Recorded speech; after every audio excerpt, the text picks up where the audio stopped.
Voilà ce que les chrétiens ne comprennent pas. Tu peux avoir ta bénédiction, ton enfant, ton mari, même ta femme. Et parfois, tu passes par un moment donné où la femme peut être malade, la femme peut être malade.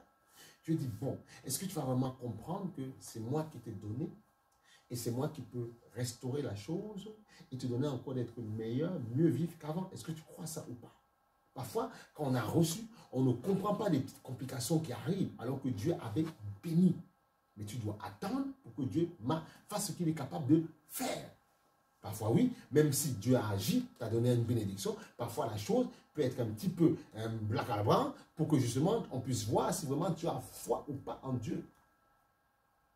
Comme Abraham qui a été testé quand son enfant a été donné, Isaac. Toute bénédiction, parfois, oui, est testée.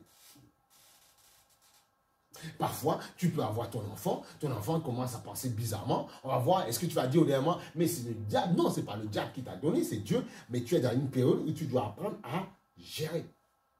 C'est tout. Voilà. Gère tes émotions. Il y a des choses que tu n'arrives pas à dire aux gens. Au moins qu'on voie que tu es quelqu'un qui remet tes problèmes à Dieu. Les gens tombent, pourquoi? Parce qu'ils ne se confient pas dans les hommes. Ok, pas de problème, vous ne voulez pas nous confier ce que vous vivez. Ok, tu as ton petit jardin secret. Ok, il n'y a pas de problème avec ça. Très bien, ça roule. Voilà. Mais est-ce que tu te confies au moins en Dieu? Écoutez, il y a des gens, on peut dire que tu as une foi tellement forte. Tu te confies, oh, il n'y a pas de problème. Mais on verra si vraiment tu es fort, si tu nous tombes. Si tu vas tomber, on va dire, voilà, tu vois, tu étais faible, tu n'as pas voulu te confier. Tu nous as fait croire que tu cherchais Dieu, mais tu ne t'es pas confié à Dieu. Quelqu'un véritablement qui se confie en Dieu, Dieu le gardera. Mais si tu sais que tu n'as pas vraiment cette foi, ne joue pas le petit malin, confie-toi. Et c'est ce que beaucoup ne veulent pas faire. Quand il voit le pasteur, il dit, moi je veux aussi imiter le pasteur. Mais est-ce que tu sais que le pasteur pleure devant Dieu souvent? Est-ce que tu sais que parfois on dit, Seigneur, s'il te plaît, Seigneur, ma père, oh, s'il te plaît, ne m'humilie pas. Est-ce que tu le sais? Tu ne sais pas. Tu ne vois les gens solides, là, costauds le dimanche, en train de prier. Tu dis, waouh, ils sont forts. Je veux avoir leur force. Non, pour avoir leur force, tu dois descendre dans le lieu secret, dans la chambre secrète, et prier, et crier, et pleurer parfois que les larmes coulent devant ton Dieu. Voilà. Et là, il te mettra robuste. C'est comme ça que ça se passe. Ne cherchez pas à imiter les gens quand vous ne savez pas ce qu'ils font dans le lieu secret. Non, fais pas ça. Dis-moi amen. Voilà. C'est comme ça. Eh oui, ça peut arriver dans le passage qu'on a lu, ça peut arriver que Dieu cache quelque chose, oui, même à un pasteur, sur ce que toi tu vis. Parce qu'il veut voir si vraiment tu cherches Dieu ou pas. Voilà pourquoi même je disais à mes propres enfants, je vous exhorte, souvent il ne faut pas dire, ouais papa cherche Dieu, maman cherche Dieu. Non, non, non, non, non, non, non. Dieu peut parfois cacher à tes propres parents ce que tu vis pour te pousser toi à chercher un petit peu Dieu. Ça peut arriver. Ne demande pas de jour devant, non. Pour que toi tu cherches. Voilà pourquoi on vous invite parfois à prier aussi. Ne pas attendre que la prière des parents, priez aussi. Ouvrez vos bouches, il faut parler, il faut prier. C'est ça. La Bible est vraie, hein? Elle est vraie. Plus vrai que vos livres de maths, d'histoire et tout ça. Hein? Tout ça, ça va détruire. De toute façon, même tous les ans, tous les 2 ans, on change les programmes. Ça veut dire, mais ça, on ne peut pas changer, c'est éternel. Dieu veut que tu lui confies ta peine, tu lui confies ta... Il sait ce qui se passe dans ta... Il le sait. Mais il veut que tu lui confies. Il veut que tu le lui confies. Ça veut dire que même si Dieu cache quelque chose à un serviteur, mais lui, il est prêt, il sait ce qui peut se passer. Et Dieu attendait aussi que la dame confesse ce qu'elle vit, en fait. Voilà pourquoi n'attendez pas dire, mon pasteur va prier pour moi. Non, tu dois parler aussi à Dieu. Tu dois dire à Dieu ce qu'il y a dans ton cœur, dans ta vie. Ne garde pas ça. Je ne te dis pas, je dis rien, le pasteur va découvrir. Non, beaucoup se trompent. Parlez à Dieu aussi. Et après, il dira au serviteur comment faire. Et on pourra résoudre l'énigme. Mais si tu ne parles pas à Dieu, Dieu te dira, ne prie pas pour lui, ça ne va pas marcher. Parce qu'il est incrédule. Incrédule, c'est quelqu'un qui ne croit pas. Il vient à l'église, c'est un suiveur. Mais il ne parle pas à Dieu. Donc son cœur n'est pas ouvert vers le Seigneur. Donc ça ne marche pas. Le pasteur peut prier tous les 4. Ça ne marchera pas parce que le cœur est fermé aux choses de Dieu. Il faut ouvrir ton cœur. Alléluia.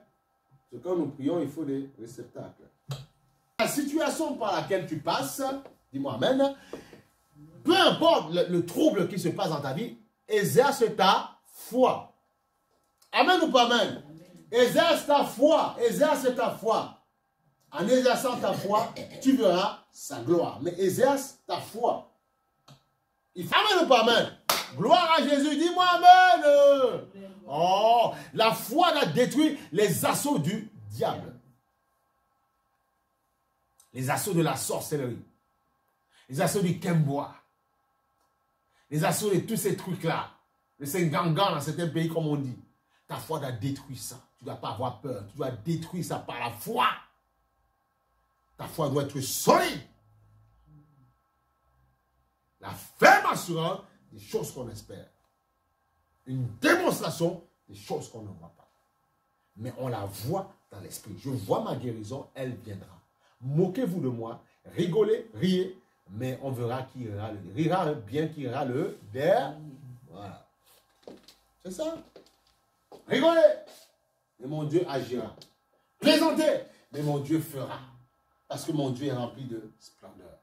Tu vois ce texte-là, moi je l'aime et je l'adore. Parce que ça démontre comment la foi peut agir. Pour beaucoup de personnes, beaucoup auraient craqué déjà. Mais cette femme a démontré justement ce que c'est de tenir ferme et de rester inébranlable devant le Seigneur. Et ce texte montre aussi que, mais ce texte vous démontre aussi que Dieu parfois peut cacher, le serviteur peut voir, il voit que tu es fatigué, tu es crasse, que tu es en train de craquer, il te voit faible. Il dit, ça va? Non, mais ça va. Non, ça ne va pas, on sait que ça ne va pas. Parce qu'il le sent. Mais Dieu peut cacher la réalité, en fait, de ce que tu as. Pourquoi? Parce qu'il veut que tu exprimes ce qui est dans ton cœur. Voilà pourquoi souvent, même dans le monde associatif, quand les jeunes viennent parce qu'ils sont battus, violencés, ou je sais pas, viol, tous ces incestes, tout ça, on dit parler. On dit la violence, si tu ne t'exprimes pas, elle te tue. Enfin, ils font ça dans les métros et les publicités, tout ça. Elle te tue. Il faut parler, il faut t'exprimer, dire ce qui ne va pas dans ton cœur. Il ne faut pas dire non, je gère. Tu ne gères rien. Tôt ou tard, c'est comme une cocotte plus. Et pouf, on dit, mais qu'est-ce qui se passe? Pourquoi il nous crée des problèmes?